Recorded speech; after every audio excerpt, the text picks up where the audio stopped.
y osteoartritis. Dos entidades que son muy frecuentes, cada una por sí sola. Y realmente, como muchos de los aspectos de la reumatología, casi no son una sola entidad. En cada uno de estas bolsas hay probablemente varias enfermedades diferentes, solamente que el conocimiento actual no permite completar la identidad de cada una de ellas. Vamos a encontrar que siempre hablamos de las artritis son heterogéneas, la osteoporosis es heterogénea, la osteoartritis es heterogénea. Conforme se vayan delineando mejor cuadro clínico, si se vaya tomando más conocimiento de cada una de las tantas entidades que se mezclan en esta bolsa, de estas diferentes bolsas, tenemos que va a ir desarrollando mejor también el tratamiento, el diagnóstico y el tratamiento. Osteoporosis no es realmente una enfermedad. Podemos decir que es un proceso del esqueleto donde hay dos características primordiales: la disminución de la masa ósea y alteración en cómo se organiza, cómo está organizada microscópicamente la microarquitectura de esa masa ósea. Con esa alteración de ambas cosas, los huesos pierden fuerza y aumenta su fragilidad. Cuando hablamos de fragilidad, ustedes están familiarizados con ese término, se habla de frágiles porque se puede romper. En este caso, los huesos se pueden romper por traumas simples. ¿A qué llamamos un trauma simple? A una caída del nivel del piso. O sea, si uno se cae de la escalera, se cae del segundo piso, eso ya no es una caída simple. Cuando hay un camión, entonces no es un trauma simple. Pero si va caminando por la calle, se resbala, se cae y se rompe a la o simplemente se agacha una señora de edad para recoger un bulto o recoger a su nieto y siente un dolor, un sonido como un dolor en la espalda, está diciendo que probablemente sea fracturado una vértebra, se ha aplastado una vértebra. Esos son traumas simples. A eso se refiere cuando hablamos con trauma simple o trauma mínimo.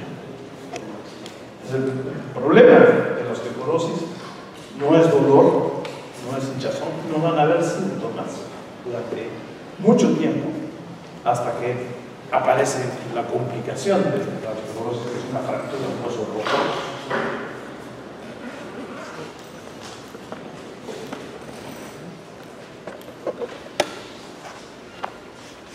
¿Cuáles son los huesos que se fracturan con más facilidad? En orden de cómo van ocurriendo, la primera región que se rompe, fractura, es la del antebrazo distal o muñeca.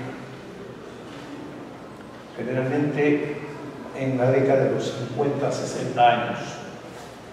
Luego las vértebras, cualquiera, sobre todo las de las zonas donde las complejidades son mayores. Si hablamos de dorsal, hablamos de dorsal 7, 8, 9. Si hablamos de lumbar, hablamos de lumbar 2, 3. Pero cualquiera de las otras puede fracturarse. Esto ocurre generalmente en la década entre los 60 y los 70 años. Y después de los 70 son mucho más frecuentes las fracturas de cadera, mal llamada cadera, y del número proximal. Digo mal llamada porque cadera es una articulación, es la articulación coxofemoral. La articulación no se fractura, a no ser que, bueno, podría haber una fractura que pase por la articulación, pero realmente lo que se fractura es el fémur proximal. Pero por esas cosas que tiene la medicina particular, se ha popularizado el nombre de fractura de cadera. Cualquiera de los otros huesos podría también romperse en un sujeto que tiene osteoporosis. Estamos hablando de osteoporosis como un proceso generalizado. Hay algunas condiciones que dan osteoporosis regional, no nos vamos a ocupar en términos de osteoporosis.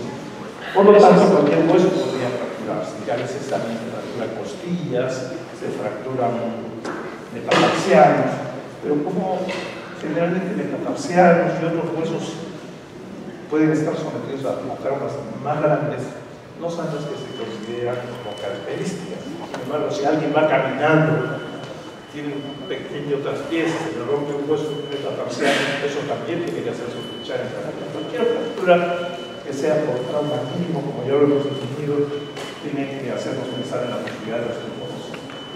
Como ustedes saben, nuestro esqueleto está organizado en lo que se refiere a los huesos de las extremidades, por una parte larga, que es la caña del hueso, la diáfisis, que tiene el hueso cortical, y las epífisis, que son predominantemente hueso esponjoso, con una capa de cortical más delgada que las que forman la diáfisis. Entonces hablamos de huesos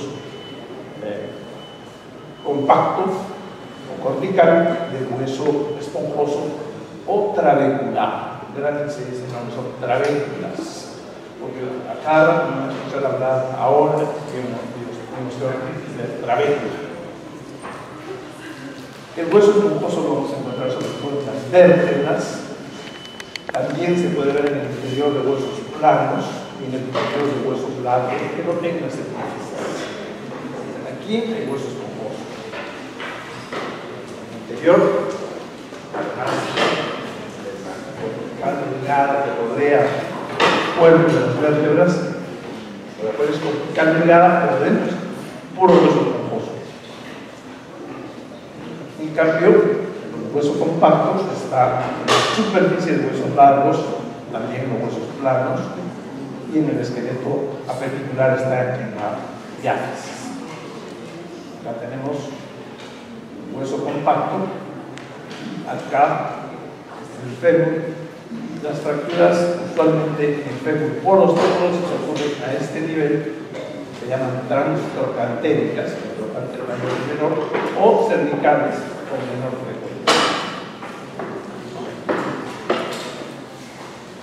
Lo que vamos a ver ahora es entonces, les he dicho que la consecuencia de la osteoporosis es la fractura, pero no vamos a hacer estudio de las fracturas, vamos a hacer estudio de toda la vida que antecede a la fractura, que es la fisiopatología de la osteoporosis.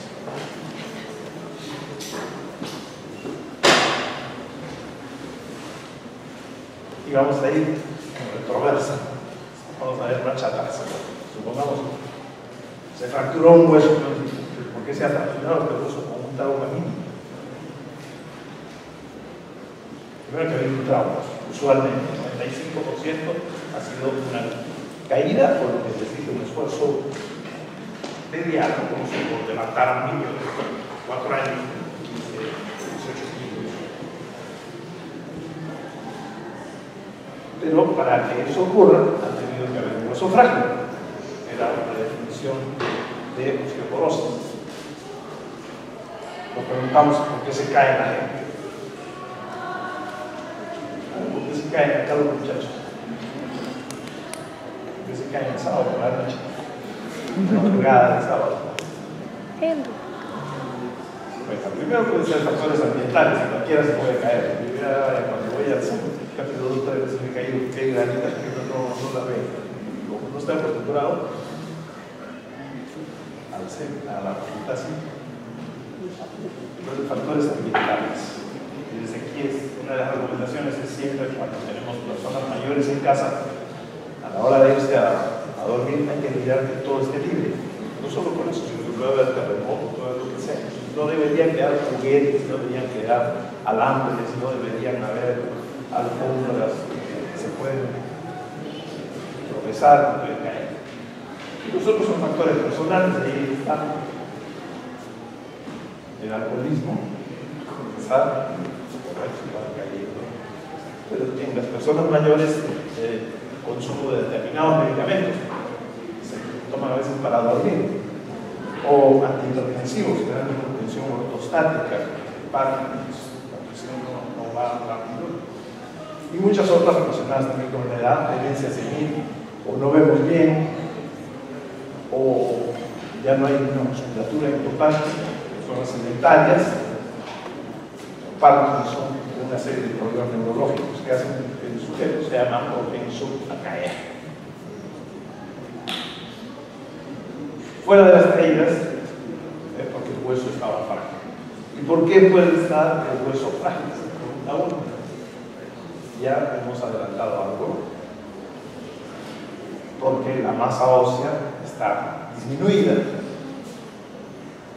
o porque hay una alteración en la microarquitectura. Y eso es lo que define osteoporosis. Luego decir, ¿por qué está la microarquitectura disminuida? ¿En qué consiste la microarquitectura deteriorada?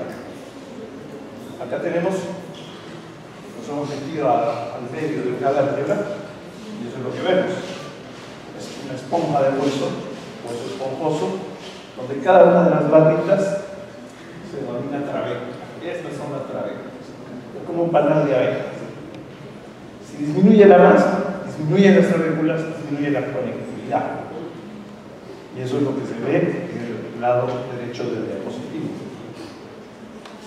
Así son las trabéculas normales, interconectadas, y así es un hueso osteoporótico.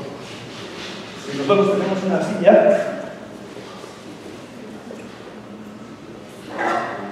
esta silla le han puesto una serie de trabéculas para que si uno se sienta, no se abran las patas y no se caiga. Si vamos rompiendo cada una de esas estructuras que están en la parte de abajo y dejamos solo las 4 patas, probablemente sea más fácil que se sienten en las sillas de plástico, sobre todo si tienen más peso. Bueno, entonces eso es lo que se quiere definir como alteración de la microarquitectura.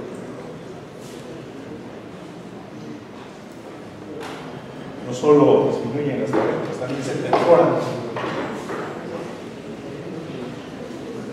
¿Qué hay aquí en eso que se está viendo como espacio blanco? Normalmente, ¿qué ocupa ese espacio blanco del hueso esponjoso? Grasa. ¿Qué puede ser? La fuente de eritropoiesis, la médula ósea. La médula ósea, no solamente grasa con las células en la sacrificio sobre todo. Y por eso es que una serie de factores extraños al hueso, digamos, no extraños, externos a lo que es el material calcificado, neoplasias, leucemias, y normalmente hormonas, porque allí hay médula, hay sangre, la sangre llega, de ahí salen los elementos formes. Y es por eso que estas células que tienen que ver con la integridad del esqueleto están sujetas a influjos hormonales de todo tipo. Echan muchas hormonas que tienen que ver en el balance final de lo que es el tener una buena masa ósea. Entonces, definida ya la microarquitectura, ¿por qué no entienden? La microarquitectura, definida la microarquitectura, veamos por qué puede estar baja, la masa ósea baja. Y puede ser uno que se haya perdido, que se haya ido disminuyendo. Y hay dos condiciones fisiológicas por las que uno puede perder masa ósea. Las mujeres, inmediatamente después de la menopausia, en los 5 años que siguen, al verse deprivadas de la concentración normal de estrógeno, entran en riesgo y comienzan a perder masa ósea rápidamente. No quiere decir que los varones no lo hagan, porque los varones la pérdida es lenta y gradual. Y el envejecimiento nos va a todos, mujeres y hombres. O sea, por esas dos razones uno va perdiendo masa ósea. La otra razón puede ser que el pico de masa ósea que alcanzó esa persona no haya sido el adecuado. O sea, durante los primeros 15 años, después un poco menos en cada quinquenio, hasta los 30, es que hacemos nuestra masa ósea. O sea, ustedes ya están jugándose el último tercio, o menos del tercio de la formación de su masa ósea, están haciendo su capital óseo. Lo que tienen ahora es lo que les tiene que durar para el resto, lo que alcancen de aquí a los 30. En realidad ya muchos han perdido el tiempo. Depende, es igualito que el capital. Lo que uno tenga, cuando ya deje de trabajar, de eso va a vivir y se la va a ir acabando. Si no llega a los 30 años, un buen pico de masa ósea, va a ser más fácil que después entre el déficit de masa ósea, entonces estén cayendo en osteoporosis. Seguimos preguntándonos. Bueno, por el pico de masa ósea, por analogía con los picos. Y aquí, en esta gráfica, tienen el desarrollo de la masa ósea a través de las décadas. Tienen hasta dónde se llega. Ven que los hombres alcanzan un pico de masa ósea más alto en general que las mujeres. Estaba pensando hace rato, así como ha habido evolución de las especies, ahora hay evolución de los géneros, porque se está perdiendo cada vez más la diferencia. Ya las mujeres estudian, trabajan, ya no querían tanto hijos, o querían mucho menos hijos. Los hombres van comenzando a trabajar, a cuidar hijos. Las razones por las cuales las mujeres son las que tienen más frecuentemente osteoporosis y más frecuentemente fracturas. Pero hay otra razón. ¿Quiénes se mueren primero, los hombres o las mujeres? Los hombres. ¿Hay más viudas o más viudos? A ver, ¿cuántos tienen abuela viva? Levanten la mano. Abuela viva.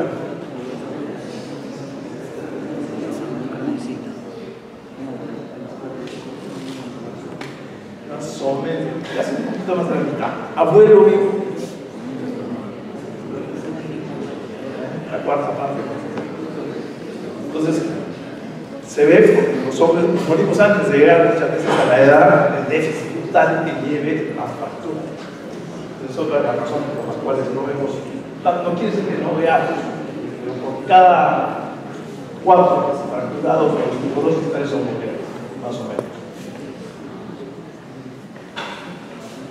Ahí está marcada la menopausia y el envejecimiento que se nos agarra a los dos, y todos vamos para abajo.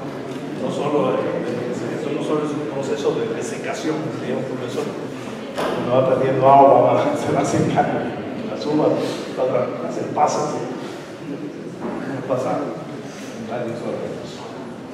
Y otra vez, ahora, ¿por qué llegamos a los 30 años con un pico de masa ósea bajo? Primero, razones genéticas. A las mujeres que han tenido una mamá, o tienen una mamá que tiene osteoporosis, que se ha fracturado la cadera, eso es peor todavía, porque ya es la prueba más clara de que esa mujer, esa mamá tenía osteoporosis. Están un poco más predispuestas. En tener madre que se haya fracturado la cadera es un factor de riesgo sobre todo para mujeres, también para varones. Creo que nos está diciendo a las claras que hay un factor genético. El sexo, por las razones que hemos visto de masa, el sexo masculino genéticamente está preparado para tener mayor masa ósea. La raza, ¿quiénes creen que tienen los huesos más fuertes? Vamos a poner 3 razas puras que ya no existen, pero vamos a poner 3.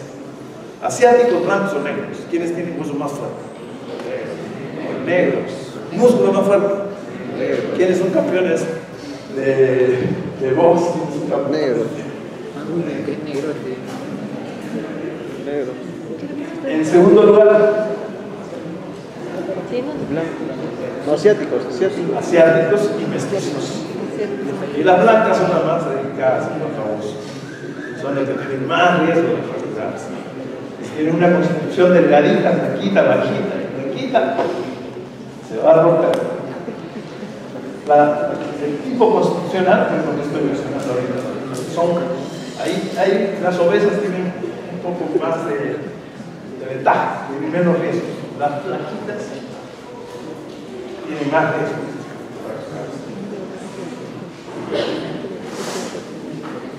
Eso es inmodificable. Pero hay factores que son modificables, los hábitos, la nutrición. Los niños que no toman leche, que no quieren tomar leche, ni derivados, ni yogur, ni queso, no van a alcanzar un pico de masa ósea adecuado. A no ser que les estén dando calcio, desayunamos y comida, y entonces realmente no pueden. Ahora hay una corriente contra la leche. Es Si no toman leche, tienen que darle calcio, porque necesitamos, los niños, para crecer, en su fase de crecimiento, necesitan más o menos 1 gramo, 1.2 gramos. Acuérdense de 1 gramo. Los niños más, los gestantes más, los lactantes más, y los viejos más. Pero alrededor, todo alrededor de 1 gramo. Y eso, con 1 litro de leche, se consigue 1 gramo más o menos. Brócoli necesita 5 kilos. Tome 1/4 kilo de brócoli todos los días. Nueces, por lo menos necesitan 1/4 kilo. Salmón es el pescado que más tiene. ¿Quién come salmón? Yo creo que he comido salmón cuando tenía más de 50 años. Sardinas. Merluza. Merluza. Los otros pescados tienen un poco de calcio, pero muy poco. Merluza, sí, Entonces, si necesitamos de la leche, no vamos a tener pejerrey. a menos que estén dando calcio en el plazo. No es el mejor calcio, el mejor es el calcio de la leche. La merluza. Luego viene cosas negativas. El alcohol. Los defensores del alcohol han hecho un cálculo. Hasta 2 tragos al día, no pasa nada. 3 tragos al día ya son tóxicos para el hueso.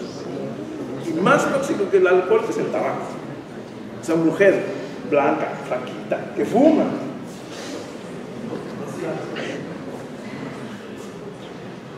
Les va a costar caro. Enfermedades, una serie de enfermedades que vamos a ver después. Endocrinas, intestinales, que tienen que ver con la absorción de vitamina D, con medicamentos, una serie de enfermedades que vamos a ver. Medicamentos, y si tengo que decir uno, los glucocorticoides, que los usamos mucho en una serie de enfermedades. Pero, por ejemplo, Alan García tiene todo lo contrario, ¿no? Se va salvando. Se salva por sexo, se salva por peso, se salva por prostitución, se salva de muchas cosas. Nosotros, pero dicen que tomar litio. Y el litio es un medicamento que afecta a los huesos, no todo es a favor. Hay una serie de medicamentos. Y esos hábitos van a influir no solamente al comienzo, en la adquisición de la masa, sino después, si ya tenemos un buen pico, pero adquirieron el inicio después, eso va a ser en contra, va a motivar pérdida de masa ósea, a pesar de que se adquirió un buen pico de masa. Entonces ahí tienen los porqués y el camino para terminar acá. En el caso de las fracturas vertebrales, aquí les he puesto la fractura de fémur, en el caso de las fracturas vertebrales, la caída no es necesaria. Basta, como les dije, levantar un niño, levantar un peso. Por ejemplo, tengo un paciente como de 60 años, se metió a cambiar su lámpara de bronce, estaba hablando, pesaba más de lo que creyó. Cuando tenía la pantalla, la lámpara, sitio se le venía abajo y ahí hizo un crack, fractura vertebral. Tal vez no debía haber ocurrido. Densitometría confirma que estaba con masa ósea baja y eso es osteoporosis y una fractura de osteoporosis sin caída.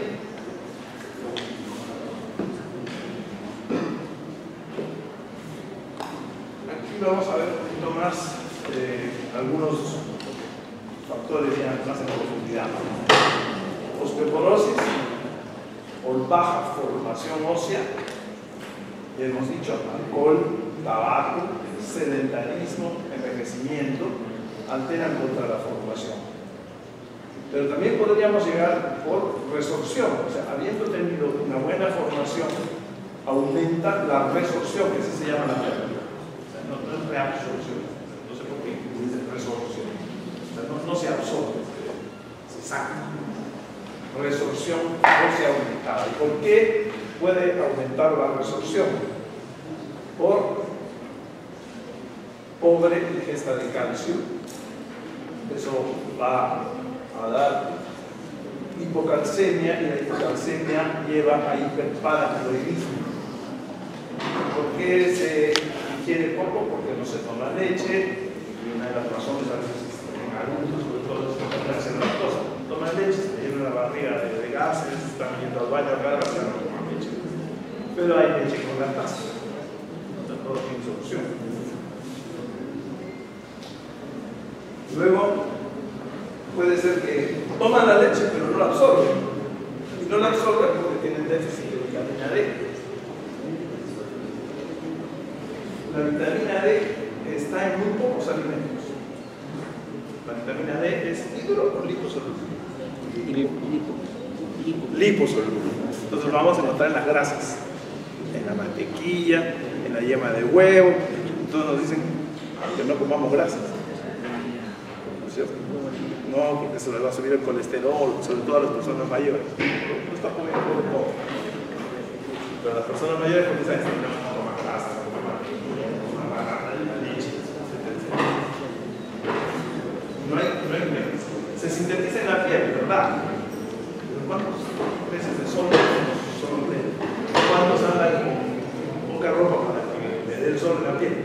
Pero además los dermatólogos dicen no hay que tomar sol porque le va a dar cáncer en la piel. Entonces no es raro que en dos estudios hechos en dos polos de la ciudad, en el polo norte, en el Hospital María Auxiliadora, en el lado sur, en Cayetano Heredia, se han hecho estudios de mujeres jóvenes, relativamente mayores de 40 años, y 80% tiene o insuficiencia o deficiencia de vitamina D. Así de la población general. Entonces es un factor importante en nuestra población. Peor en las zonas nórdicas, donde se levantan desde noche y se acuestan desde noche. Suecia, Dinamarca, todas esas zonas. Canadá, el día dura muy poquito, hace tanto frío que nadie sale a la calle, todo bajo túneles. Entonces, el hecho de no exponerse al sol trae déficit de vitamina D y eso lleva a baja absorción del calcio. Hipercalciuria por una dieta rica, exceso de proteínas, o sea, muchas proteínas, mucho sodio, se cambia el sodio por el calcio. Y los diuréticos que interfieren con la reabsorción del calcio a nivel del tubo, a nivel del asa. Eso lleva a hipercalciuria. Ambas condiciones llevan a hiperparathyroidismo. La menopausia, con la introducción de estrógenos, libera a los osteoclastos y aumenta la resolución. Entonces, por cualquiera de esos componentes, o los dos, podemos llegar a osteoporosis. Las hormonas que intervienen también son importantes. Ya vimos que la trabécula ósea está en medio de un ambiente que tiene vasos sanguíneos por los que llegan todas las hormonas que tenemos. Hay hormonas que, si están elevadas, van a aumentar la resorción. Por ejemplo, la paratormona en el hiperparathiroidismo primario o secundario o terciario. Ya han visto en nefrología, hiperparathiroidismo secundario, insuficiencia renal. El hipertiroidismo, que no deja sintetizar bien la proteína. Los huesos, así como las columnas que soportan una casa o un edificio, tienen un armazón de proteínas. Cuando vemos que están haciendo un edificio, vemos que ponen un armazón de fierro y sobre eso hacen el cemento.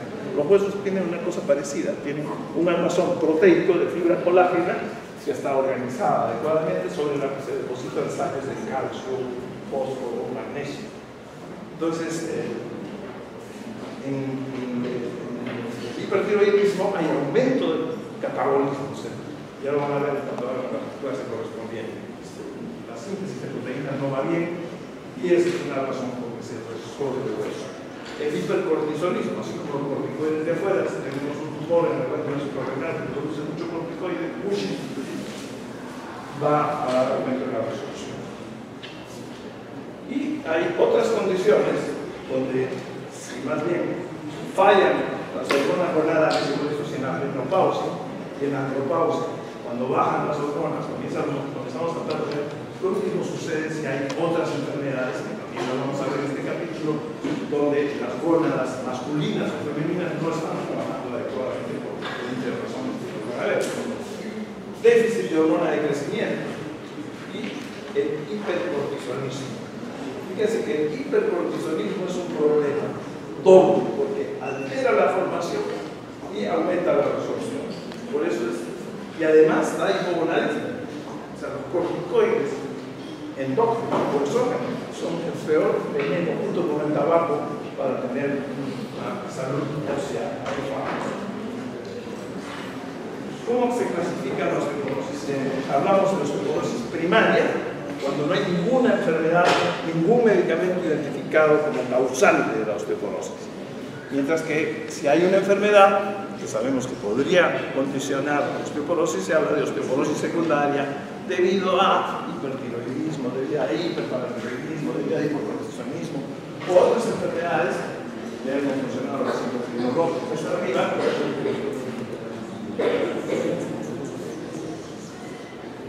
Digestivas, hemos mencionado algunas. La obstrucción de vía biliar, la vitamina D se tiene que absorber, es liposoluble, necesita vitis para absorberse. Si hay un problema en la vía biliar, no vamos a absorber bien vitamina D, no vamos a absorber bien entonces el calcio, porque no hay vitamina D.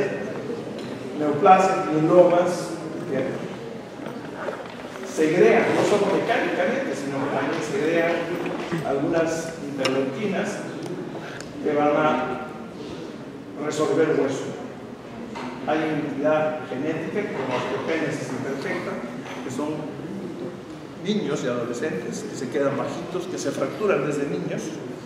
Eso en realidad se comporta como una osteoporosis, pero tiene tantas otras características propias que hacen que se llamen osteogénesis imperfecta. Y enfermedades inflamatorias y la misma inmovilización. Si alguien se mete a la cama 3 semanas, pierde una buena cantidad de masa ósea. Por eso es que en general ya casi a nadie se le dice que guarde cama. Vamos a mirar un poquito esto que ha sido todo macro. Ahora vamos a ver cómo participan las células.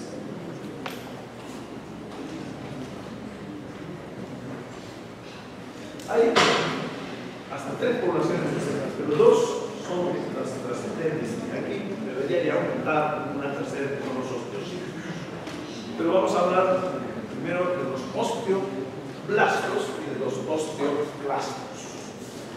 Los osteoblastos son los que forman hueso, son los que sintetizan, son los que mineralizan hueso. O sea, sintetizan la matriz de los huesos sobre la que se va a depositar después las sales. Son los que forman hueso. Y ese proceso de formar huesos se demora entre 4 a 6 meses. Los osteoblastos derivan de células mesenquimales que son muy potentes, como las que dan lugar a todos los segmentos formes de la sangre. También esas células dan origen a los condrocitos, a células de los músculos y a linfocitos. Pero esos son los osteoblastos. Y en contrapartida están los osteoclastos, que derivan de células precursoras de los monocitos macrófagos. O sea, los osteoclastos son los macrófagos de los huesos. Como son macrófagos, comen, de aquí comen huesos. Son los que se encargan de hacer la resorción que dura en un ciclo normal 2 a 4 semanas. Entonces, lo que tenemos en un momento dado de esqueleto depende del balance que esté ocurriendo entre el ejército de células que forman y el ejército de células que resorben.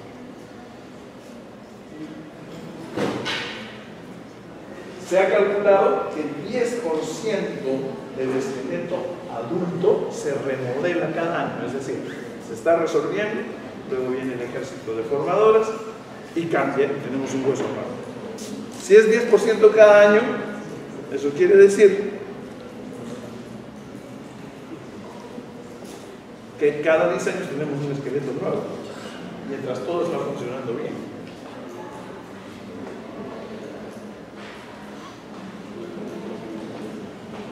Esta es una representación esquemática de una trabeca. O sea, toda esa tablita es una trabeca. Y les dije que había un tercer ejército de células que antes no sabíamos a qué servían.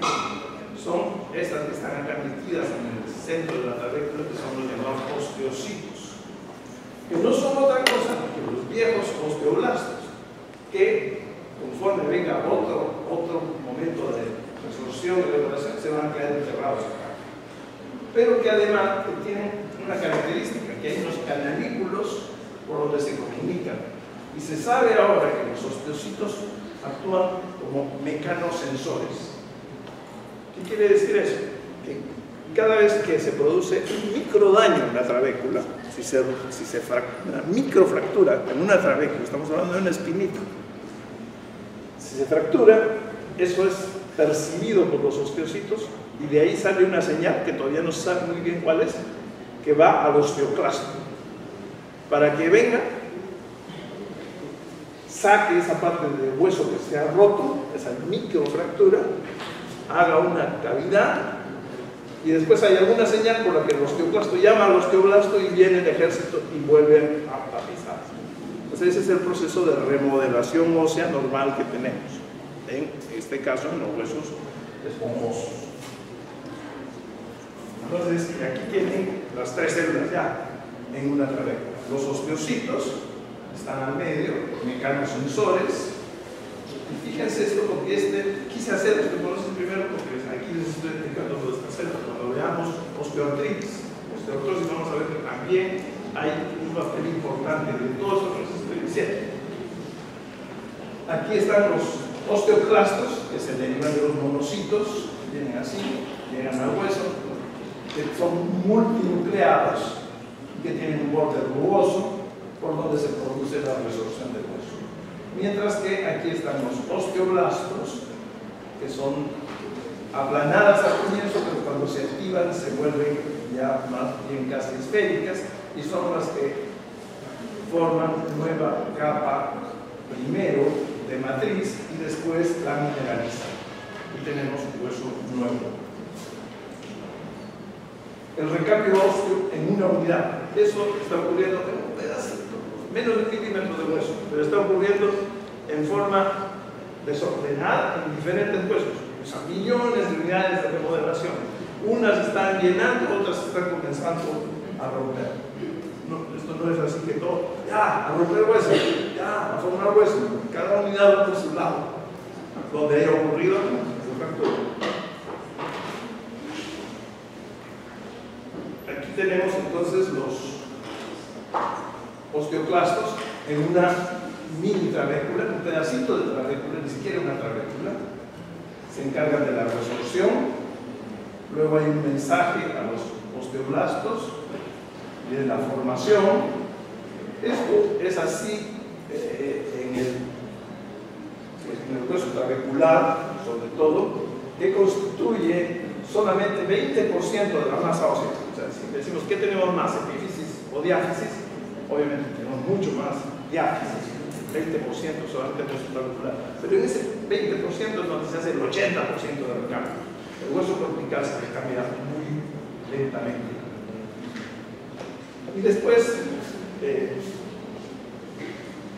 se va llenando la cavidad, pero si la formación resulta deficitaria para la calidad que se hizo, vemos que cada vez esa trabécula va a ir perdiendo hueso que se va a ir adelgazando.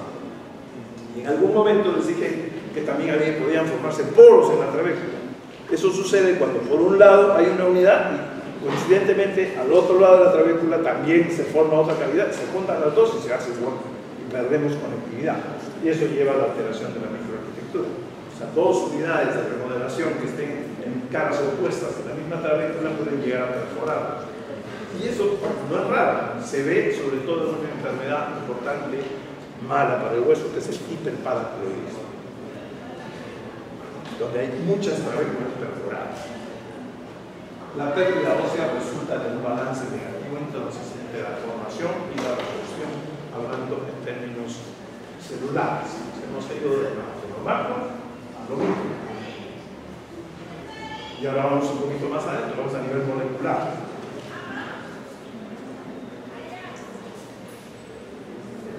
La primera señal molecular, aquí están las células que son los osteoclastos del linaje monocito macrófago. Ellos tienen dos tipos importantes de receptores. Un receptor para el factor estimulante formador de colonias de macrófagos, está aquí representado en celeste. Y tienen el RAN, el receptor, el activador del receptor del factor N-kappa beta. Estas células, cuando reciben el influjo del factor estimulante de color que se marcó aquí en amarillo, comienzan a proliferar. Hay una primera señal que lleva a la proliferación de los osteoblastos. Una vez que han proliferado, viene otro mensaje, y eso es lo que te he llamado en este ámbito, el diálogo de las células. Un preosteoblasto, o sea, un chiquito, que es una célula estromal, tiene una molécula que se llama el ligando del RAN.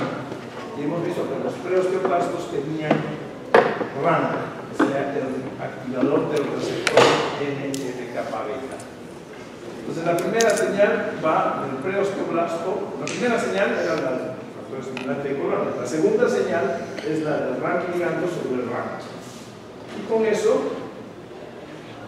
madura el osteoclasto, deja de tener un solo núcleo, se juntan varios y termina a ser multinucleada y le aparece el borde rugoso por donde se va a hacer la resorción. Una vez que ya tenemos una cantidad importante de osteoclastos maduros y trabajan y terminan su trabajo de hacer la resorción, hay un mensaje hacia el preosteoblasto para que ya se transforme en osteoblasto, y el osteoblasto segrega otra sustancia que se llama osteoproteína que para esta otra actividad. Entonces así se explica. Cada una de estas moléculas está siendo estudiada, pero eso es lo que ocurre. Ustedes deben contar la novela, pero eso tiene ya unos pasos bien definidos. Las moléculas mejor identificadas en el momento actual son estas dos, el RAN y el RAN ligando. Y la tercera, que es la osteoproteína. Tanto así, en el momento actual ya existe un anticuerpo monoclonal contra el RAN ligando.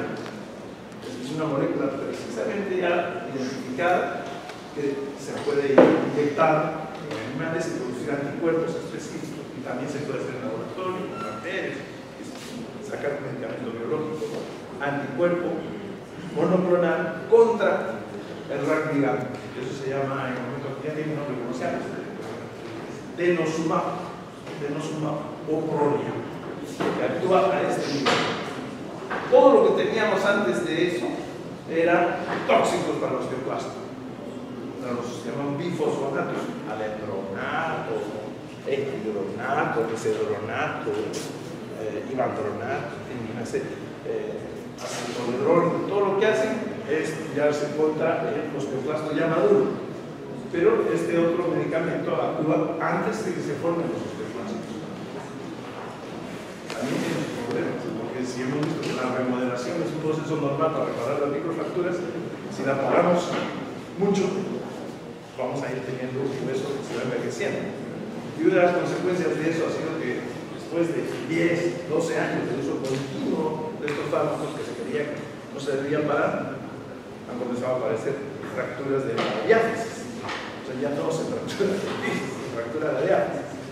Pero numéricamente el balance es muy favorable. O sea, si evitamos 100 fracturas de cadera por el uso continuo, 10 o 12 años, estamos asistiendo a una fractura de diáfisis, que llaman fracturas atípicas. Igual, con una caída así. Entonces, lo recomendado ahora es un tiempo de tratamiento y hacer vacaciones para que el hueso recupere su ritmo de remodelación, y después, si es necesario, se puede volver a entrar como otro ciclo, pero ya no en forma indefinida, como pensamos hace 5 años.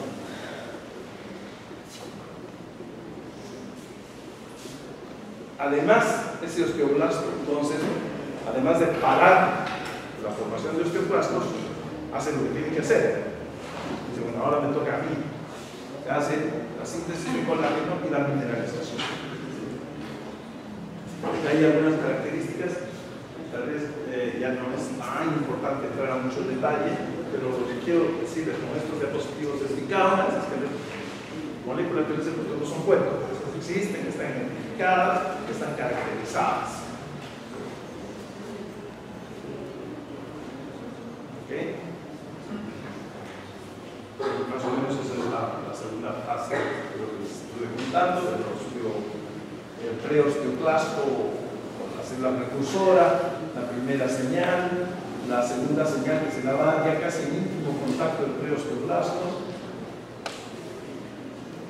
lleva a la maduración, es activo, y después, en el otro momento, comienza a segregar osteoprotegerina y pasa el osteoclasto a ser inactivo y el osteoclasto toma la función para la que está destinado. Entonces, también una forma gráfica de hacer lo mismo. El osteoblasto, entonces, es el director de la orquesta, a pesar de que no fue el que lo llamaron primero llamaron osteoclasto para que barra, pero después viene el osteoblasto que tiene acción sobre el osteoclasto y que tiene acción sobre, a través de ramificando o a través del bloqueo mediante osteoprotegerina. Y lo que está sucediendo, vamos a ver un poquito más aquí abajo en la trabécula, aquí está graficado un osteoclasto, hay secreción de hidrógeno y cloro, se forma ácido clorhídrico, es una laguna de resorción. Esta célula, además de tener el borde rugoso que no está graficado acá, tiene integrinas que hacen como un sello, así como cuando usan un desatorador en el baño y funciona, ¿no es cierto? Pues se sella alrededor, así hace el osteoclasto una laguna, la sella y ahí segrega todo lo que va a comenzar a comerse el hueso, ácido clorhídrico, entre otras cosas. Y no solo ácido clorhídrico. Aquí estamos graficando lo que es el hueso. Hay una serie de eventos moleculares en el interior del osteoclasto que terminan en la secreción de ácido clorhídrico, pero también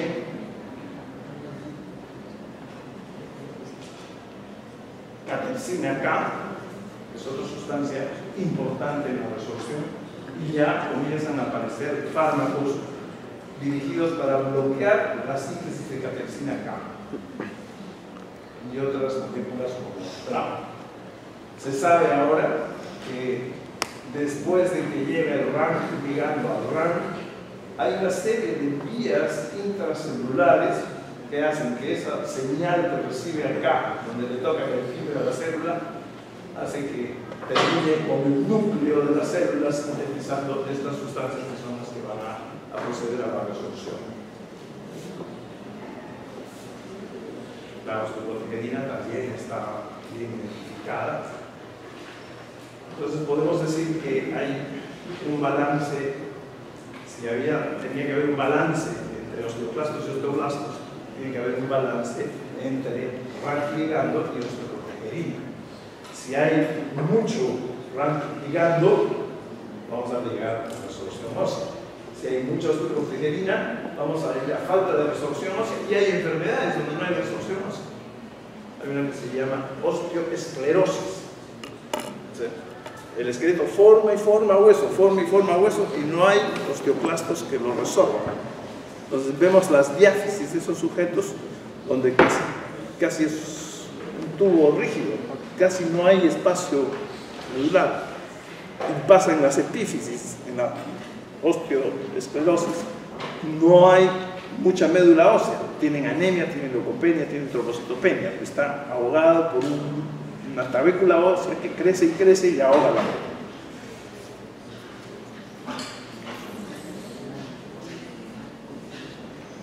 Estas sustancias, estas células, están moduladas por otras moléculas, como son citocinas, hormonas, que ya mencionamos algunas, y otros factores hormonales. Este es un esquema que nos recuerda esto. Entonces acá tenemos el osteoide, que vendría a ser la matriz ósea. La matriz ósea proteica no mineralizada se llama osteoide. Cuando ya se depositan las sales, ya tenemos una trabécula mineralizada, que es el hueso normal. Aquí están los osteoblastos, y esto, si nos imaginamos en una trabécula que viene de una vértebra en medio de metástasis, pero está rodeado por una serie de otras células. Entonces, aquí está la conexión entre lo que es el sistema inmunológico y el sistema que tiene que ver con la formación de huesos. Y por eso artritis reumatoide, donde hay muchas citocinas, ejemplo, TNF-alfa, interleuquina 6, interleuquina 17, 17, todo eso que están sintetizando estas células afecta al hueso. Y en artritis reumatoide tenemos osteoporosis yuxtaarticular, o sea, alrededor de articulaciones que están inflamadas tienen osteoporosis. Y osteoporosis generalizada, porque esas citocinas no solo están actuando en la articulación, están elevadas en sangre y tienen efectos sistémicos. Y las hormonas pues tienen el mismo contacto. Hay algunas formas de estimular incluso que tienen algunas citocinas como el factor de necrosis tumoral alfa y la interleuquina 1 que también la vemos en la artritis reumatoide, que incluso se saltan este paso y de frente estimulan a los osteoclastos. Por eso se explica por qué hay tanta osteoporosis en la artritis reumatoide. Y si encima le damos corticoides,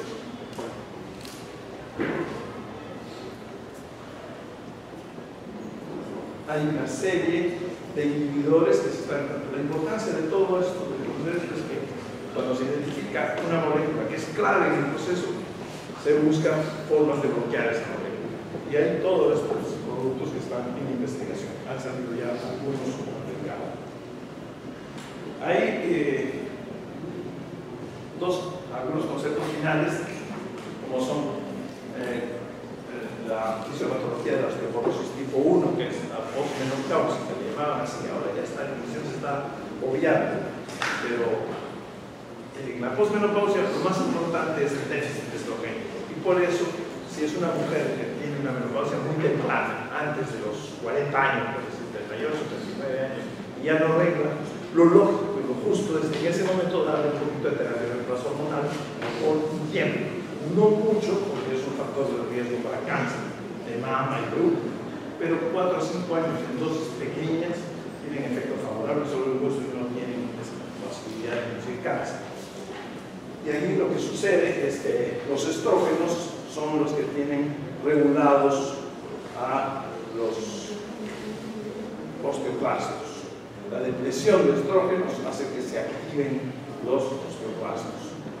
En cambio, en la osteoporosis de tipo 2, que es básicamente la senil, a la que bien la osteoporosis bien, entonces ahí se pierde los 1 y 2, porque en la fase de tipo 1 y 2. Lo que hay es menor síntesis renal de vitamina D activa. La vitamina D entra como prácticamente una forma no activa, ¿no?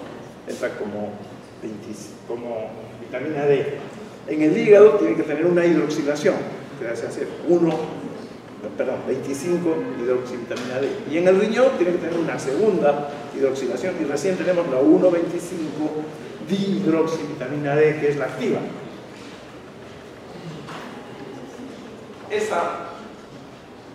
Ese proceso disminuye en las personas mayores.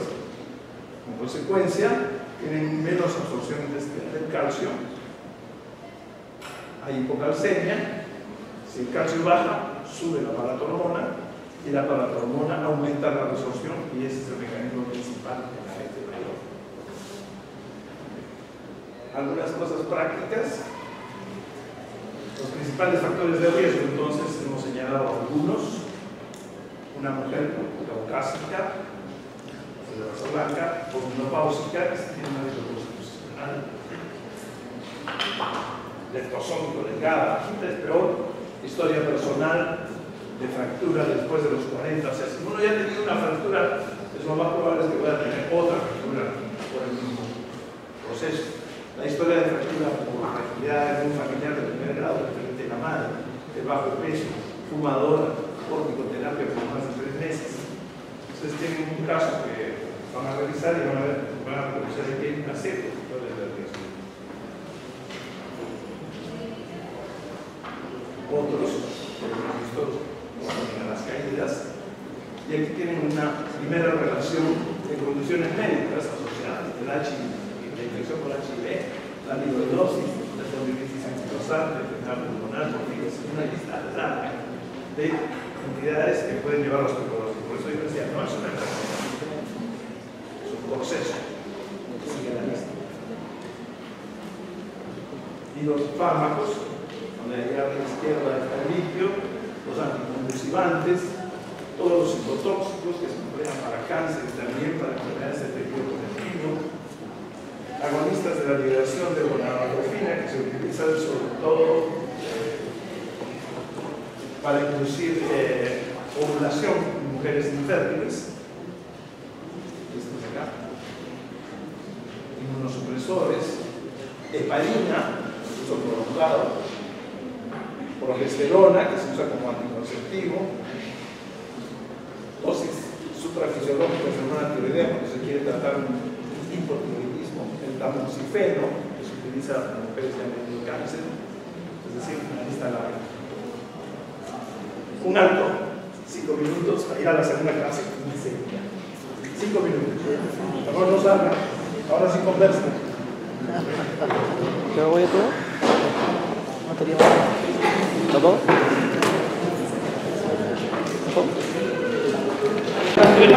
Diferentes, ahora con los La canción es de 50.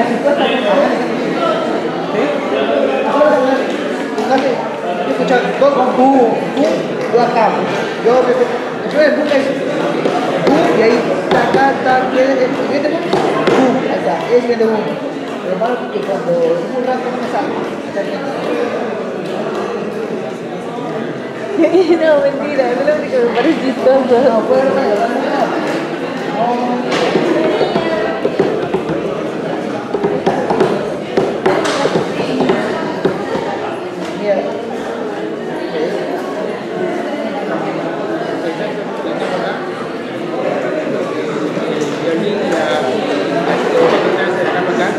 y a mí me toca de acá para acá.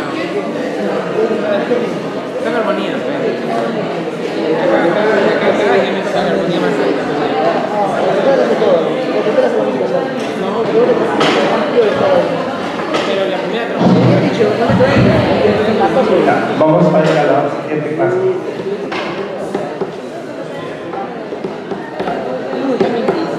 Osteoartritis, también conocida como artrosis.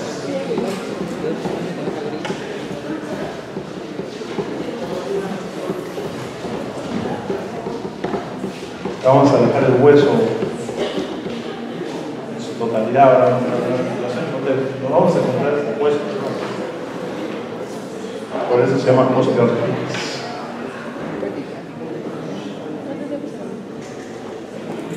La rodilla es con mucho la articulación que con mayor frecuencia se va a afectar en esta actividad. No es la única, pero como tiene una anatomía un poco más especial, pues, diferente a las otras en algunos aspectos, como es la más frecuente y es la más grande, vamos a verla con un poquito más de detalle que vimos en el esquema general de articulaciones en la clase anterior. ¿Recuerdan acá? A ver. Los huesos, esto no es esquema, esto es una pieza anatómica. Es el hueso, fémur, la tibia, la patela, la sinovial delgadita, se ven algunas zonas, el tendón del cuádriceps, aquí vendría el patelar. Esta es una bolsa de grasa, un paquete de grasa que se llama la bolsa de Hoffa. Grasa de Hoffa. Luego tenemos el cartílago, que se ve blanco, acá también. El hueso subcondral.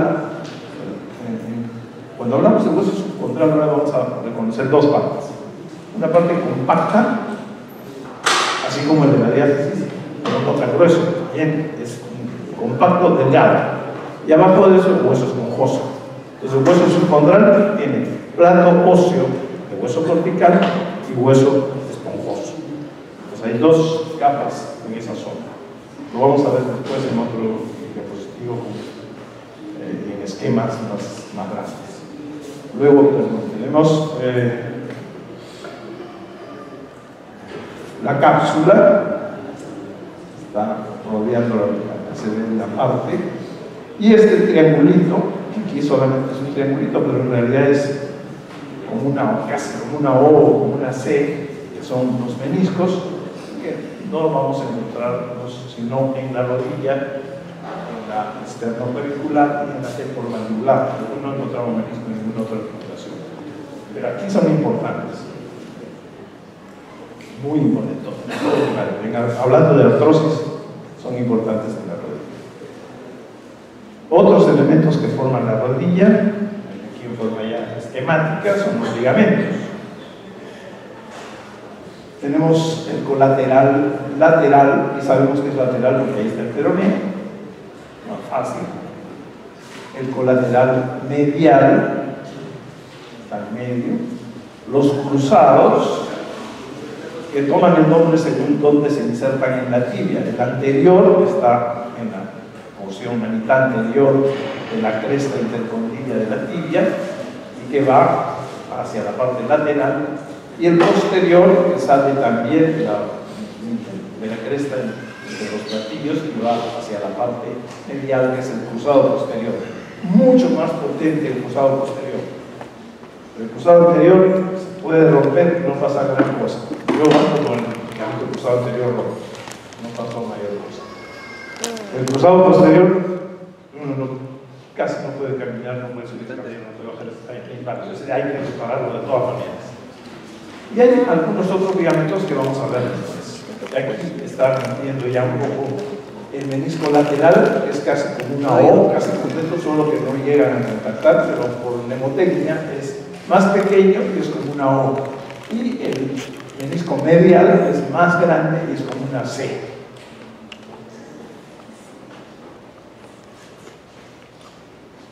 Esta es una vista de la tibia desde arriba, o sea, de los meniscos. Se ha sacado el pedo. Estamos mirando desde arriba, rodilla derecha.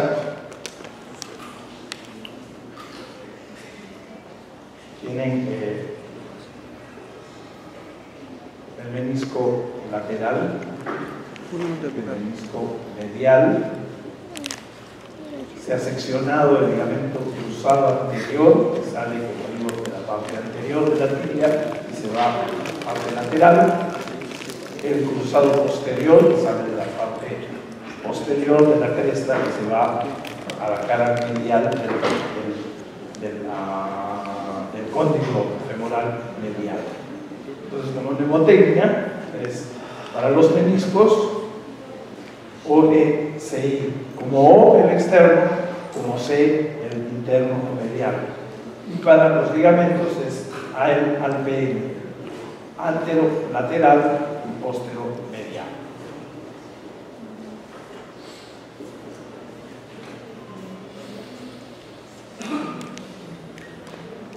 Esta es una vista anatómica, para que vean, es una vista posterior de la rodilla derecha. La rodilla derecha está bien aquí lateral, y esto es medial. Y estamos viendo desde atrás este ligamento grueso, es el ligamento cruzado posterior. Hay dos ligamentos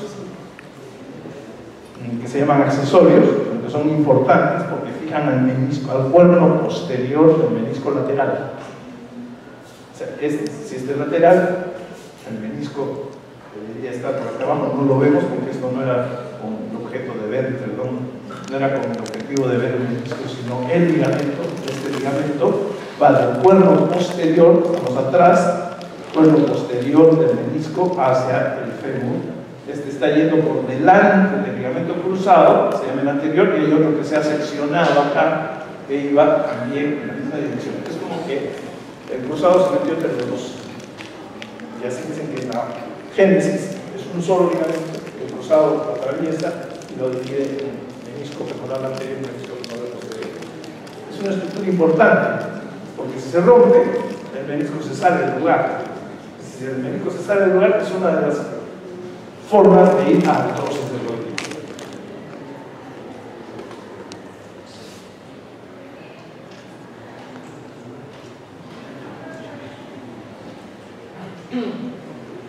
Nos retrocedemos, estábamos en más complejo y ahora vamos a un esquema más simple. Lo que pasa es que aquí quería señalarles esta zona, que se considera hoy por hoy una unidad anatomo-funcional, el cartílago con el hueso subcondral. Es importante porque ha dado lugar a toda una hipótesis que tiene bastante fundamento en el momento actual para decir que la artrosis o osteoartritis no es una enfermedad del cartílago. Todavía no encontrar muchos, es una enfermedad del cartílago. Como si el cartílago fuera una sola estructura que es la única que tiene que paga el impacto. En realidad el cartílago viene a ser la destrucción del cartílago, es la vía final común de una serie de problemas que pudieron originarse en cualquier otra parte, incluyendo el propio cartílago. Y para muchos autores, toda la culpa la tiene el plato óseo en su programa.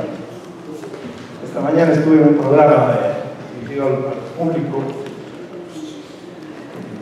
que van a pasar la noche en el canal 6, justo hablando de estrategias. Y ahí sentados se me ocurrió una comparación que creo que es bastante didáctica. Imagínense un colchón, porque el cartílago está para amortiguar, un colchón, y lo ponemos sobre una cama de cemento en la playa. Y otro colchón igualito lo ponemos sobre una cate con las maderitas o sobre el box spring que llaman, que tiene los resortes. ¿Cuál se va a acabar primero? Está sobre cemento. Y si le ponen una persona de 120 kilos a uno, se le pone un obeso, al otro le ponen a alguien de 65 kilos, igual. El que está soportando más peso, si una superficie más dura, se va a acabar más rápido. Entonces, esa es la importancia de dónde están usando el cartílago, en el hueso subcondral. Y esto funciona como una unidad. Aquí vamos a un esquema ya un poco más detallado de lo que es esta unidad anatómica. Yendo de abajo hacia arriba, en lo que es la articulación normal y lo que es la articulación con osteoartritis. Tienen el hueso trabecular, canceroso, subcondral, el plato óseo subcondral, luego tienen el cartílago calcificado, la parte más profunda es cartílago calcificado. Luego tienen una zona medial en la superficie que ya son cartílago no calcificado. Y acá hay una línea que se llama, que dice time mark. Tuve que ir al diccionario para ver cómo traducía. Viene a ser como una línea de marea. O sea, si ustedes ven el mar, que hace en la costa y la espumita, o sea, la separación entre el mar y la playa es espumita. La separación entre el cartílago calcificado y el no calcificado tiene esta forma. A eso le llaman el time mark. O yo línea de marea. Mejor traducción que le he podido dar a eso. Si tienen esas proporciones normales en el lado izquierdo, en el lado derecho,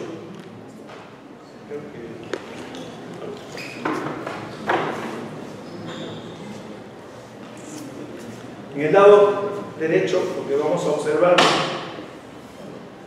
es que en formas ya avanzadas, porque esto no es lo que ocurre al comienzo se adelgaza este plato y en la fase final se engruesa también el cartílago calcificado, a pesar de que aquí no lo han graficado igual, y el cartílago no calcificado se adelgaza. Y hay una serie de lo que se llaman microfracturas o microcracks que van desde la superficie hasta la zona del plato óseo subcondral. La línea de marea se duplica, o sea, la vemos acá, la volvemos a ver aquí arriba. Eso traduce, aquí el esquema no es totalmente completo porque debería estar más arriba. Lo que quiere decir que el cartílago, una parte del cartílago se comienza a calcificar. Vamos a ver después más o menos por qué y cómo ocurre esto. Este es el resultado final de la comparación de lo que es normal y lo que es una rodilla. ¿Se escucha bien arriba? ¿O es necesario aquí? ¿Se oye?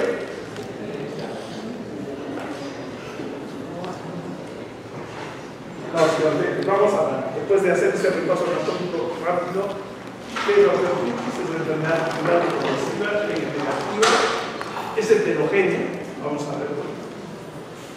Es multifactorial, no hay una sola causa. Es la más frecuente de todas las enfermedades articulares.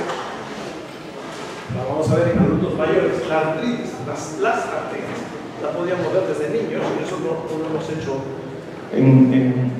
no les he hecho la clase de artritis juvenil o infanto juvenil, pero niños de 2 años y medio pueden tener artritis y la pueden tener crónica.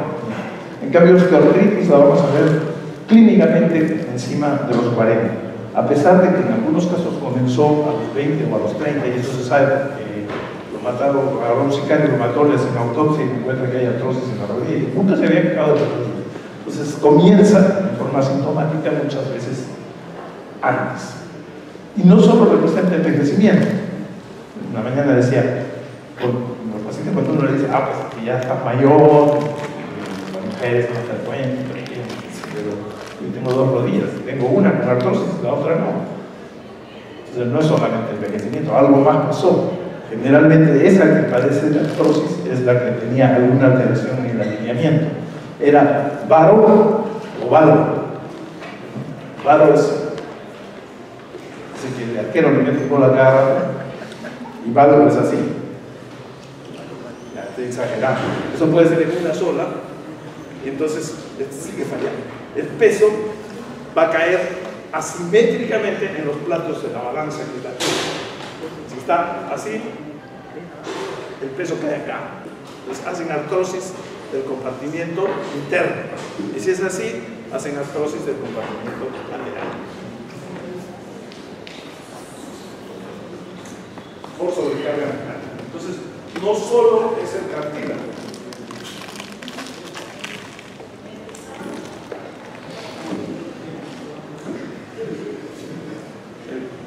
El deterioro del cartílago resulta ser el resultado final de una serie de procesos que pueden comenzar en cualquiera de los otros componentes.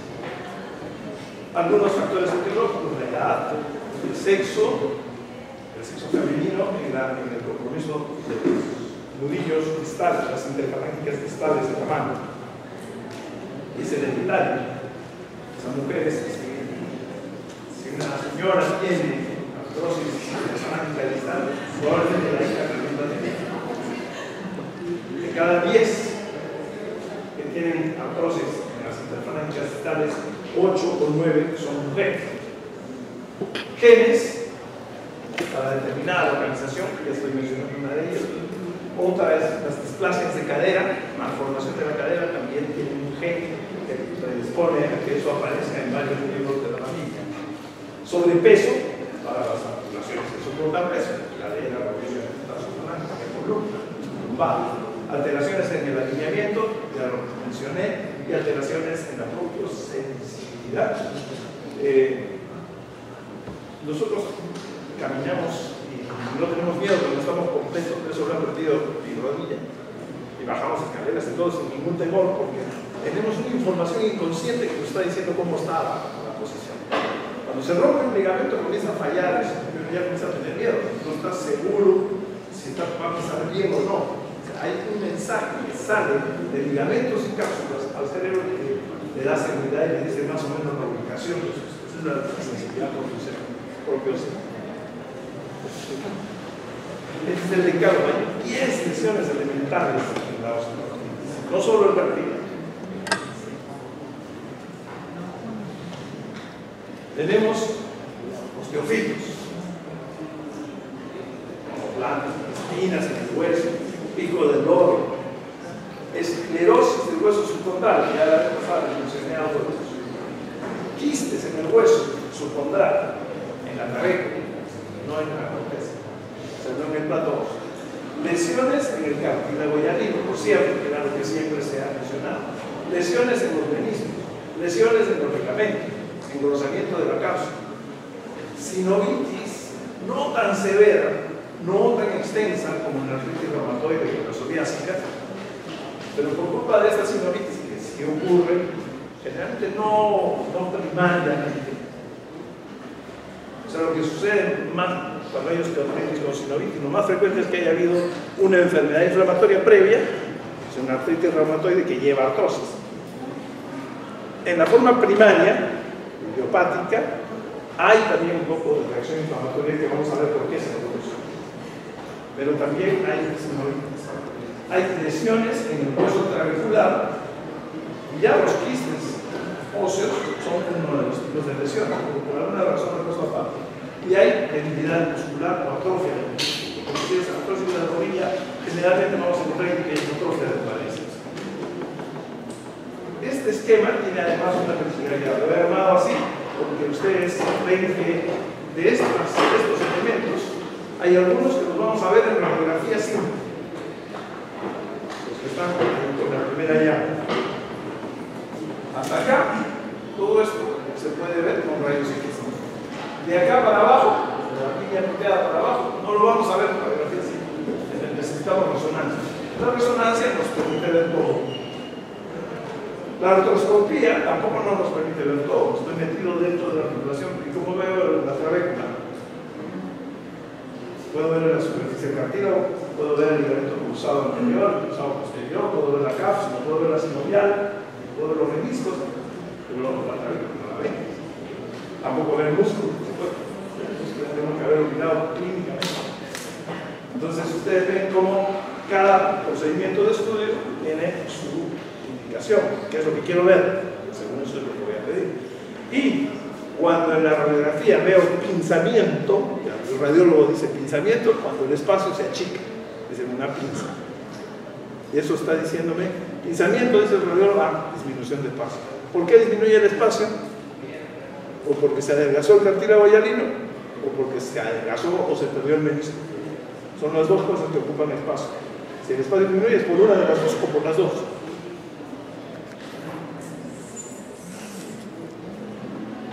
En este esquema tienen lo que es lo normal, ya no las 10, porque hay unas que aparecen, no es normal, y lo que pasa en la osteoartritis.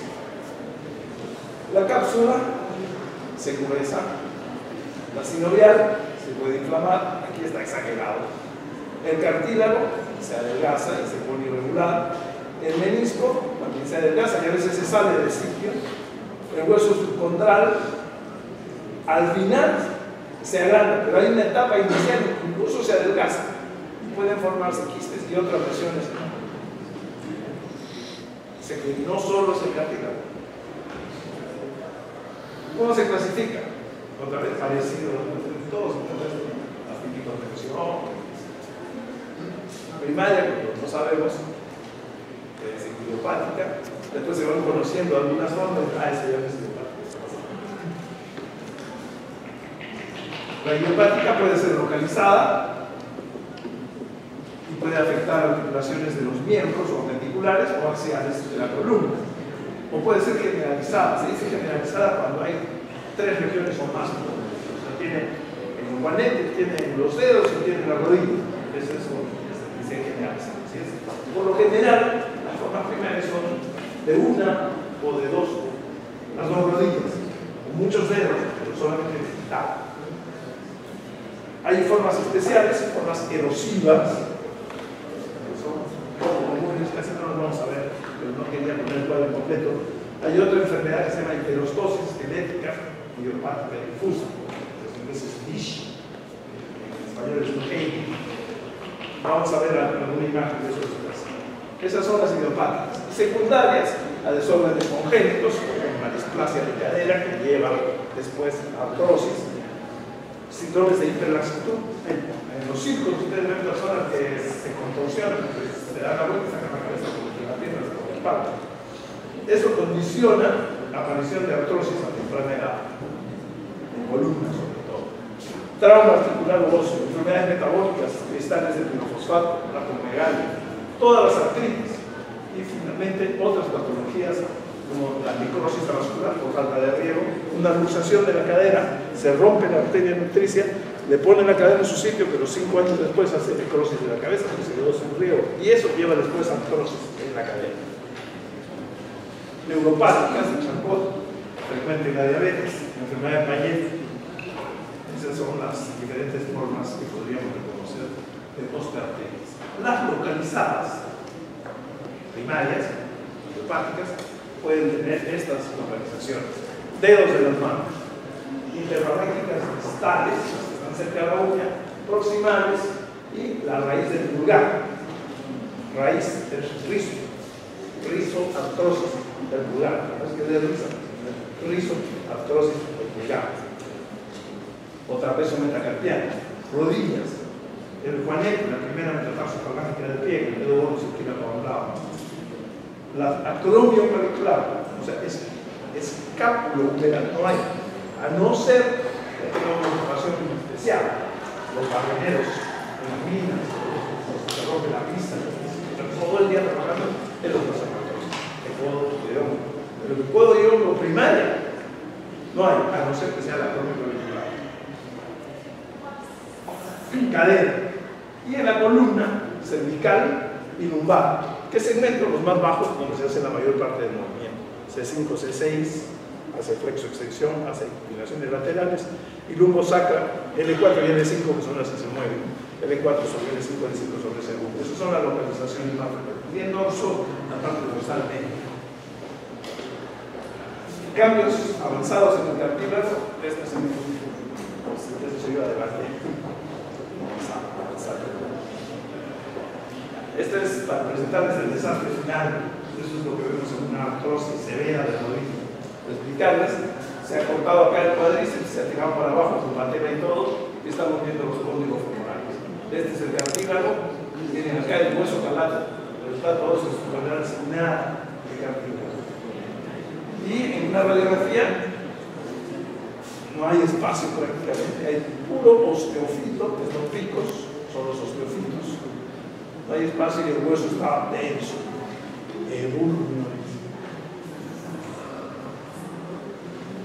compromiso de las interfalangias estables. En general, no hay inflamación, pero el tercer dedo sí está inflamado. No vamos a ver eso con mucha frecuencia. Interfalángicas estables y proximales, engrosadas.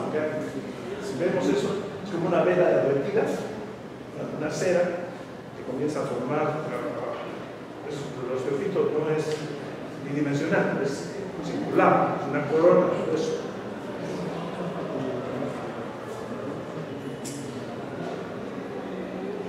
Radiográficamente disminuyen los espacios. Aquí no hay espacio prácticamente entre los huesos. No necesitamos radiografía para hacer eso. Lo pongo para que vean que el espacio está ausente. Y me pareció interesante esta clasificación que sale de una universidad reconocida inglesa, que es la Universidad de Leeds. Tiene mucha producción en enfermedades reumáticas y cosas en general. Ellos están proponiendo salir de esto primario y secundario y ir a todo que comenzó. O sea, no que el cartílago se va adelgazando, ya sabemos eso. ¿Por qué? Entonces, aquí hay una clasificación que dice osteoartritis, condrogénicas, osteogénicas, ligamentosas o generadas en los ligamentos de las enteses, las generadas en los meniscos, problema de meniscos, las que comienzan en la sinovial y las mixtas, por ejemplo, un trauma mayor, lesión del cartílago, lesión del hueso, la artrosis, sería muchos. ¿Qué hay del cartílago? A ver, el cartílago articular, que paso por aquí, no sé si ustedes ya tienen que saber.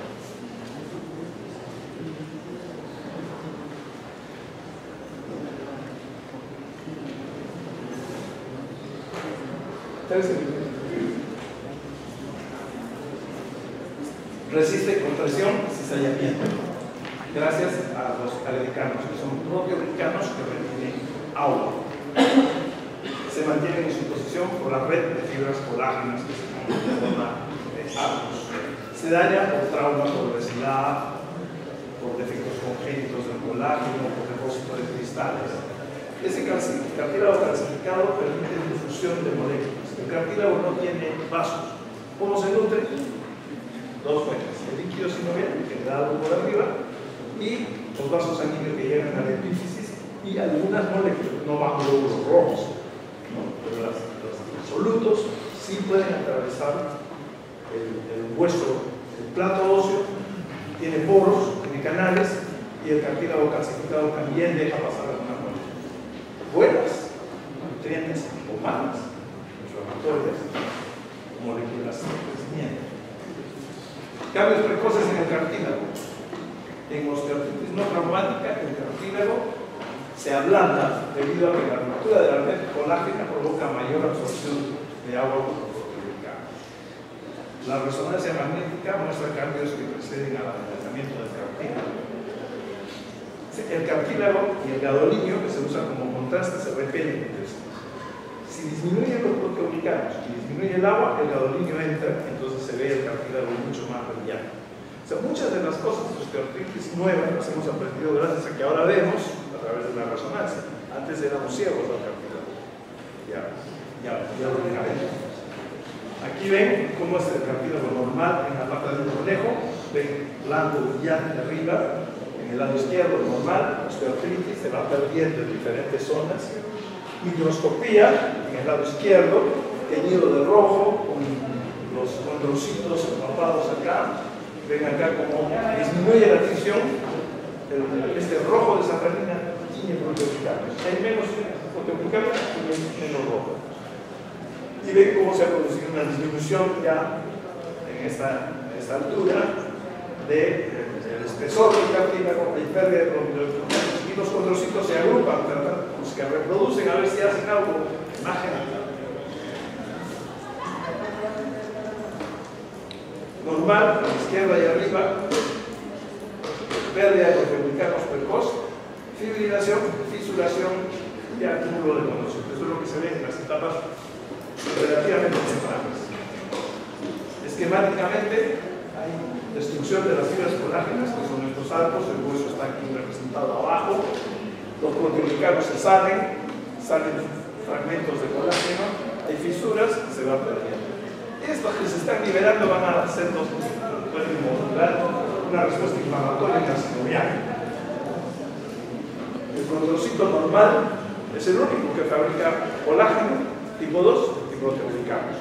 Si el condrocito falla, envejece, falta su maquinaria, ya no hace proteoglicanos, ya no hace colágeno, ya no repara, y peor, vomita metaloproteinasas, vomita grecanasas, y esas son las que destruyen, siguen destruyendo. Aquí está representada una molécula de agrecano, que es ácido hialurónico más los proteoglicanos. Condrocito viejo, artroscópicamente, cartílago fibrilado y aquí perdido.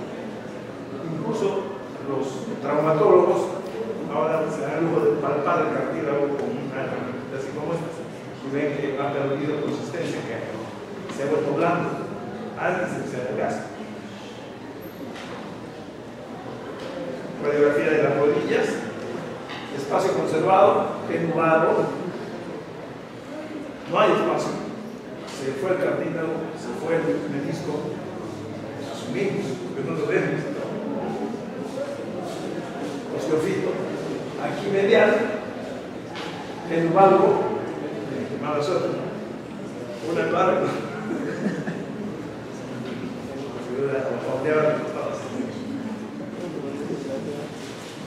cadera, normal, relativamente normal, aquí ya se llama el espacio, hay esclerosis. Así lo vemos por la radiografía. Ese es el origen del cartílago. Osteogénica.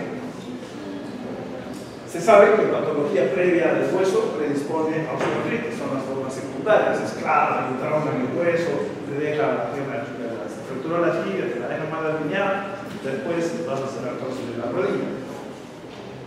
Displasias, ya lo mencionamos, enfermedades de Bayer, necrosis óseas vasculares. O sea, hay enfermedades del hueso que repercuten en la fibra y terminan en osteoartritis. La unión que hemos mencionado, cartílago-hueso, cartílago no calcificado, cartílago calcificado, aquí ya es una pieza, ya es un corte histológico, ya no es un esquema. Acá se ve la línea de marea separando lo no calcificado de lo calcificado, y esta otra línea que se llama línea cementada, que separa el cartílago calcificado del plato óseo, trabécula y médula ósea. El hueso de las articulaciones, el plato óseo subdural no es tan consistente como la diáfisis, que es más delgado. El hueso esponjoso y subyacente absorbe, distribuye la carga y protege el daño al cartílago. Es el cartílago, que es el ejemplo del colchón. Si el cartílago está sobre un hueso totalmente duro, grueso, el peso lo va a aplastar. Si esa cama es algo flexible, es un hueso elástico, el cartílago amortigua y distribuye el peso.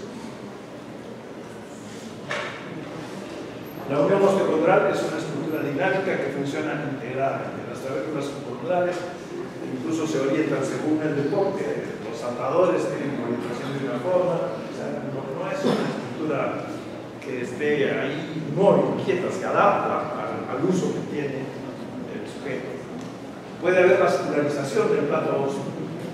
Decíamos que el plato no es impermeable, tiene canales vasculares, incluso nervios, por donde se nutre el cartílago, penetran a la zona calcificada. El cartílago calcificado permite la difusión de moléculas de organismos. Por tanto, hay interacción bioquímica, nutrientes o sustancias proinflamatorias que pueden degenerar a la inflamación. El aumento de canales se considera una señal de osificación, no de mejor nutrición. La importancia es del todo clara. Papel del hueso en la osteoporosis primaria, aumento de las clavículas y volumen, pero por alta tasa de recarga. Voy a ir a un esquema mejor. Han habido más de 40 años de controversia hasta ahora. Dicen no, la enfermedad comienza en el cartílago, y otros dicen no, el cartílago no es el inicial, la culpa la tiene el hueso subcondral. Y hay quienes dicen no, el problema es vascular. O sea, hay mala irrigación del cartílago, mala irrigación del hueso, y por eso lo vemos en mayores, por eso lo vemos asociado al síndrome de Talón. El hueso subcondral se puede alterar. Los factores que vimos influyen en el hueso. Todos los factores que señalé al inicio, la edad, el crecimiento, la alteración de tejido, afectan al hueso subcondral. La actividad física, los velocistas, por ejemplo, van peor que los corredores de maratón intermedia. Y los velocistas van peor, en segundo lugar, peor los corredores de maratón intermedia. Los que caminan rápido, esos tienen menos daño. La injuria al alineamiento. Cambios en la arquitectura. Vean el esquema. Ya. Acá tienen histología, la microscopía electrónica del hueso subcondral en un caso avanzado. Cuando ustedes ven el cartílago no calcificado, doble línea de marea, que quiere decir que esto era no calcificado y ya calcificado, hay engrosamiento ya al final del plato, visto también con microscopio electrónico.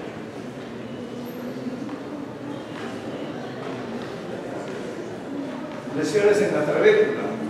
La resonancia magnética a veces nos da unas manchas, que las voy a poner algunas manchas que se llaman hiperseñal, señal clara, cuando debería ser todo homogéneo. Eso se ve como lesiones en la zona de la trabécula. Los radiólogos dicen edema óseo, pero cuando se han hecho estudios de histopatología se ve que no, en el agua de lo menos hay tejido fibroso, hay detritus, son lesiones que están ocurriendo también a nivel del hueso clavicular. Es frecuente en las formas progresivas. Se habla de que la lesión en el cartílago que expone al hueso y entonces se daña con más facilidad, o que líquidos, si no vean, se meten por ahí y hacen una forma de quiste. Estos son microtomografía computarizada de un cilindro de hueso extraído de la cabeza femoral. Se hacen quistes. Estamos aquí a nivel de la trabécula subcondral. Esta es una imagen tridimensional de su cuerpo. Hay actividad tanto osteoplástica como osteoblástica en el borde.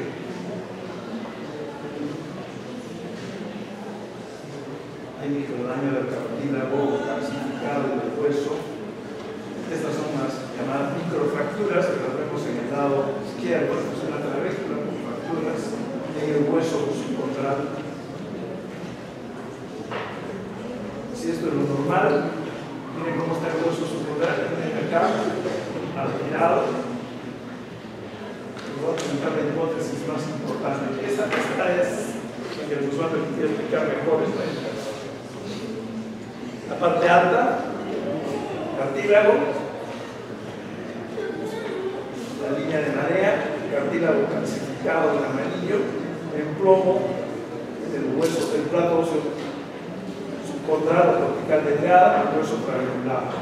En los estadios tempranos se adelgazan. O sea, siempre hemos hablado de esclerosis, de engrosamiento, lo vemos bien con la radiografía.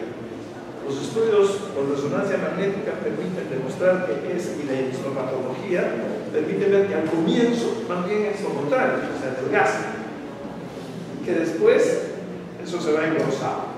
Entonces, la hipótesis es que lo que está ocurriendo, y que también se ven, son microfracturas iniciales por la sobrecarga, por la rigidez del hueso subyacente, y como consecuencia comienza el ciclo de remodelación. Entonces, microfracturas, lesión de los osteocitos llaman a los osteoclastos, reabsorben hueso, incluso llegan a ser quistes, y luego hay una respuesta osteoblástica que viene a ser exagerada.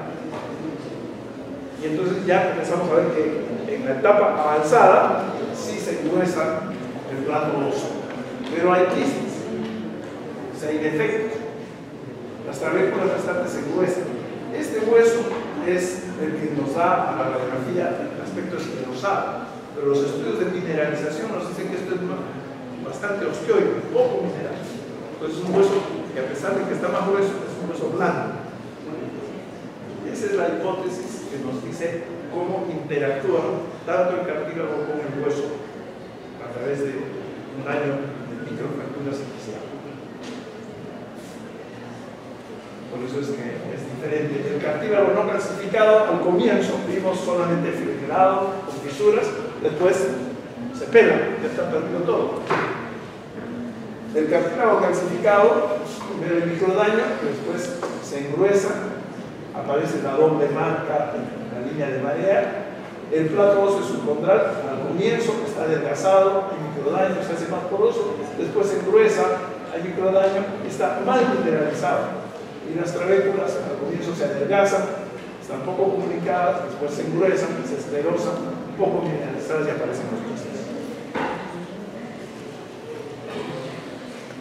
Histopatología de artrosis en la primera metatarsofalángica, ven todavía el cartílago bien, y aquí el plato óseo un poco delgado y se están formando osteofitos. Estos son los osteofitos. Zonas donde ya se perdió todo el cartílago. Acá, aquí se tiene en azul el cartílago, osteofito acá. Este es tener hiperostosis esquelética y idiopática difusa, se produce mucho hueso en la columna, en el lado derecho, dorsal y lumbar. Todo eso es una pieza anatómica, todo este hueso producido pues, a hiperostosis. No solamente se ve en la columna, se ven en las sensaciones, en los codos, en las caderas, pero se llama hiperostosis esquelética, idiopática, no sabe por qué, difusa, se asocia a diabetes. Artrosis de la columna cervical, desde los segmentos inferiores desaparecen los discos. Pueden, en una vista oblicua, invadir los agujeros de confusión y comprimir los dientes. Su salida es de resonancia. Las interapoficiales se juntan a nivel lumbar, osteofitos, lesiones en el disco. Las interapoficiales, esta es una forma de perrito, apófisis articular superior por la interior de la vértebra subyacente, osteofitos, columna. Se puede meter el disco a los cuerpos vertebrales, se llaman hernias de Schmoll. Un corte, ustedes están acostumbrados a ver cortes de carne de cerdo, por ejemplo, ven lo que son las chuletas. Estas son las interapoficiales, que deberían ser más parecidas a esta. Acá no hay espacio, o sea, lo mismo que vemos en la articulación periférica pasa también en las interapoficiales. Los ligamentos guían y limitan los movimientos. Pueden ser simples engrosamientos o estructuras independientes como los ligamentos cruzados. Inervados tienen función esa que les decía, la propioceptiva de formar la función. donde un tendón o ligamento contacta al hueso, la carga con presión intermitente puede causar metaplasia.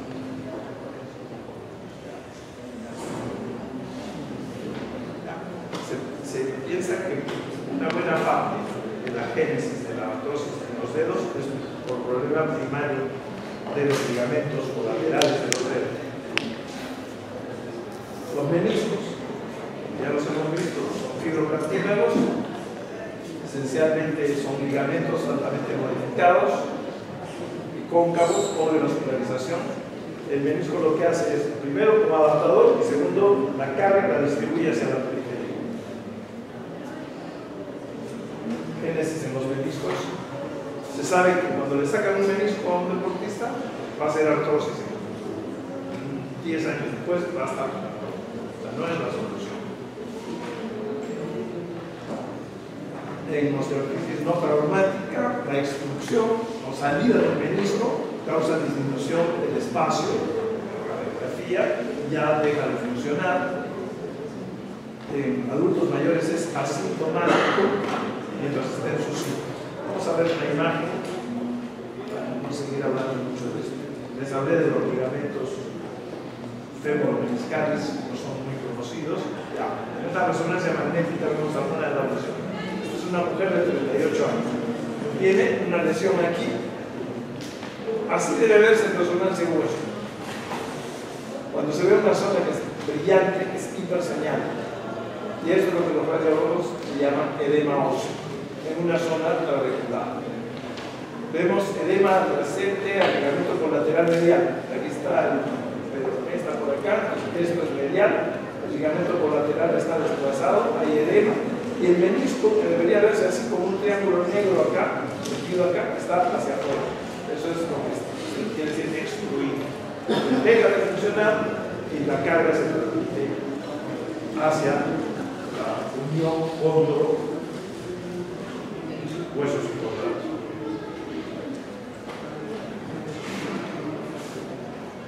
La sinovial, ya saben la función, ubicar, nutrir. Las enfermedades que afectan a la sinovial, las artritis, pueden llevar a la artrosis secundaria. Esta es una sinovial más o menos normal. Ocurre algo parecido, pero mucho menor magnitud a lo que veíamos en la sinovial de artritis reumatoide. Aquí hay un estudio comparativo de la sinovial en AR y en osteoartritis. 18 muestras y 12 capas de tapiz sinovial, casi 5, en osteoartritis 3, infiltrados mononucleares, 44, 26, fibrosis. Hay menos inflamación, hay menos hiperplasia de tapiz, pero hay más fibrosis en la sinovial. Las formas secundarias entonces son claras, también hay liberación de prostaglandinas, leucotrienos. Las más importantes de los osteoartritis, que no son tan importantes, son la 1, interleuquina 1 beta, el TNF, y otras moléculas que se derivan en la sinovial. Entonces, estas son las, hablando de osteoartritis, son las citocinas prominentes, no tan importantes como las otras entidades. El óxido nítrico tiene una serie de funciones, es liberado por la sinovial, y si uno inhibe óxido nítrico, lleva a mejora en la enfermedad. Vamos a terminar diciendo que hay una interacción con todos estos elementos que hemos ido mencionando. Esquemáticamente, este es un cartílago normal, el hueso subcondral normal, la parte intravehicular. Al comienzo hay fibrilación, por un lado, y hay pérdida progresiva, hablando de los cambios en la cartílago. Simultáneamente, al comienzo hay adelgazamiento, si lo comparamos con el anterior.